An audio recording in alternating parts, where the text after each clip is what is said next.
தமிழகத்தில் தனித்து விடப்பட்ட ஒரு அரசியல்வாதியாக முன்னாள் முதல்வர் ஓ பன்னீர்செல்வம் மாறியிருக்காரு. தனது அரசியல் வாழ்க்கையில இப்படி ஒரு சூழ்நிலை வரும்னே அவர் நினைச்சு பார்த்திருக்க மாட்டாரு. முதல்வர் ஜெயலலிதாவின் மறைவும் பன்னீர்செல்வம் எடுத்த தவறான முடிவுகளும் அவரின் அரசியல் வாழ்க்கையே சூனியமாக்கிவிட்டதுன்னே சொல்லலாம். தமிழ்நாடு முதல்வராக ஜெயலலிதா இருந்தபோது அதிகாரம் மிக்கவராக பலம் வந்தவர். ஜெயலலிதாவிற்கு அடுத்த இடத்துல இருந்தவர். கட்சியின் பொருளாளராக கிட்டத்தட்ட 15 ஆண்டுகள் பணியாற்றியவர். முதலமைச்சராகவும் எதிர்க்கட்சி தலைவருமாகவும் நிதி அமைச்சராகவும் பணியாற்றியவர். ஜெயலலிதா சிறை செல்ல நேர்ந்த போதெல்லாம் அவரது இடத்துல முதலமைச்சராக இருந்து ஆட்சியையும் வழிநடத்தியவர். இப்படி பல பெருமைகளுக்கு சொந்தக்காரராக இருந்தாலும் தற்போது அவரது அரசியல் அஸ்தமனமாக தொடங்கியிருக்கு.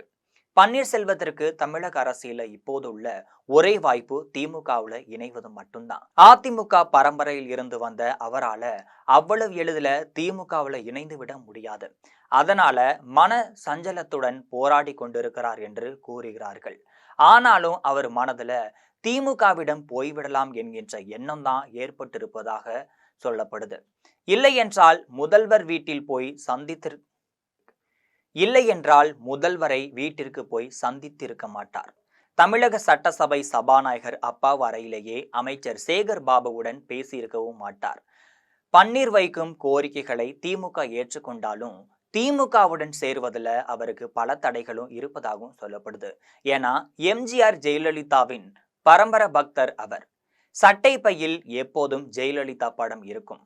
ஜெயலலிதாவின் அரசியல்தான் தமிழகத்தின் முன்னாள் முதல்வர் என்ற அங்கீகாரமும் அவருக்கு கிடைச்சிருந்துச்சு. பரதன் எப்படி ராமரின் பாதுகையை வைத்து எப்படி ஆட்சி நடத்தினாரோ அதே போலதான் ஜெயலலிதாவின் புகைப்படத்தை வைத்து ஆட்சி நடத்தியவர். ஜெயலலிதாவின் அப்பழுக்கற்ற நம்பிக்கையை பெற்றவர். அதோடு தான் இறந்தால் தனது உடல் மீது அதிமுக கொடி போர்த்திதான் இறுதி சடங்கு செய்ய வேண்டும் என்று தனது உறவினர்களிடத்தில் பன்னீர்செல்வம் அடிக்கடி கூறுவாராம். அப்படிப்பட்ட மனநிலை கொண்ட ஒருவரால திமுக பக்கம் அவ்வளவு எளிதில போய்விட முடியாது. ஒன்றிணைந்து பணி செய்துவிட முடியாது. செங்கோட்டையன் போல சட்டென்று உணர்ச்சி வசப்பட்டு தாவேகா பக்கமும் அவரால் சென்றுவிட முடியாது. இதனால தமிழக வெற்றி கழகத்துல இணையுமாறு செங்கோட்டையன் விடுத்த அழைப்பையும் அவர் இதுவரை வெளிப்படையாக ஏற்றுக்கொள்ளவில்லை. தனி கட்சி தொடங்கினாலும் வயோதிக்கம் காரணமாக அதற்கான சூழலும் இல்லை. சுற்றிலும் இருந்த கொஞ்சம் நஞ்சம் தொண்டர்களும் காணவில்லை. கடந்தபோது தேர்தலில் ராமநாதபுரம் மக்களவை தொகுதியில பலாப்பழம் சின்னத்துல போட்டியிட்டு 3,42,000 வாக்குகளை பன்னீர்செல்வம் பெற்றிருந்தார். இந்த ஓட்டுகள் எல்லாம் சாதி ஓட்டுகள் என்றாலும் அதிமுக மீது அபிமானம் கொண்டு இருந்த வாக்குகள். இவர் திமுகவில் சேர்ந்தால் இந்த ஓட்டுகள் விழுமா என்கின்ற சந்தேகமும் இருக்கு. திமுகவில் சேர முடிவெடுத்தால் பன்னீரை எடப்பாடி கடுமையாக விமர்சிப்பார். துரோகி என்ற வார்த்தை மீண்டும் மீண்டும் அவரை நோக்கி வீசப்படும். அதே வேளையில தான் டிடிவி தினகரனும் எடப்பாடியும் இப்போது சமரசமாகி விட்டதால் மீண்டும் டிடிவி வழியாக பன்னீருக்கு ஆதரவாக பேச வைக்கும் வாய்ப்பு இருப்பதாகவும் சொல்லப்படுது.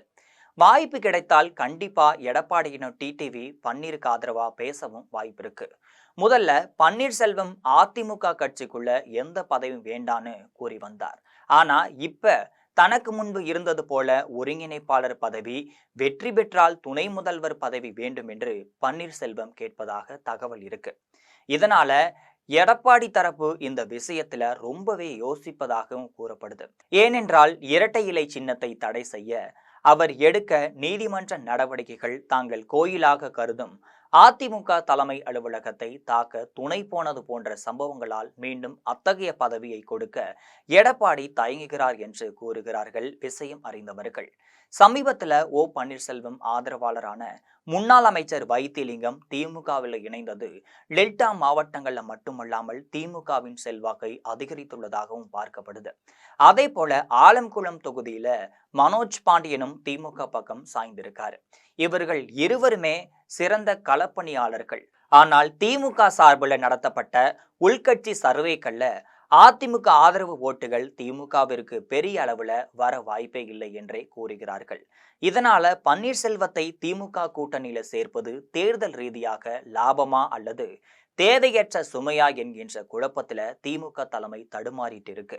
தென் மாவட்டங்கள்ல தற்போது அவருக்கு எவ்வளவு உண்மையான ஆதரவு உள்ளது என்பதை அறிய கள தகவல்களை தீவிரமாக சேகரித்து வருகிறது திமுக. இதன் அடிப்படையில தான் பன்னீர்செல்வம் தொடர்பாக திமுக இறுதி முடிவு எடுக்கும்னு அரசியல் வட்டாரங்கள் தெரிவிக்கிறாங்க. இதுபோன்று அரசியல் பின்னணி செய்திகளை அன்றாடம் தெரிந்து கொள்ள ஜெம் தொலைக்காட்சியுடன் எப்பொழுதும் இணைப்பில் இருங்கள்.